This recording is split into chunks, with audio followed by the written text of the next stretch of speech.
Liberal leader Mark Carney, he was in the heartland of Canada's auto sector, pitching a plan to protect jobs and the economy.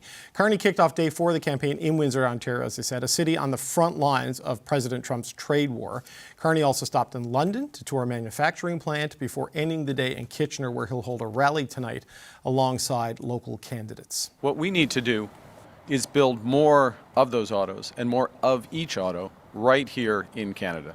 In the new world, that will be an advantage. That will help insulate us from President Trump's trade threats. Well, speaking at the border crossing between Windsor and the state of Michigan, Carney promised $2 billion in new measures to help the auto sector. Liberal leader Mark Carney began his day at a place that symbolizes the close ties between Canada and the U.S. Ambassador Bridge, the main thoroughfare of trade between the two countries in a relationship that's now been thrown into turmoil. Windsor is on the front line of Donald Trump's trade war and home to major auto plants that's parts often cross back and forth across the border multiple times during production. Carney calls that a huge vulnerability right now and is proposing a $2 billion fund to boost the auto sector to make it more competitive and protect jobs. He's also promising to prioritize buying Canadian vehicles for the federal government and pitching to build what he called an all-in-Canada manufacturing network so that more car parts are built domestically rather than relying on the U.S. But a union representing auto workers told us that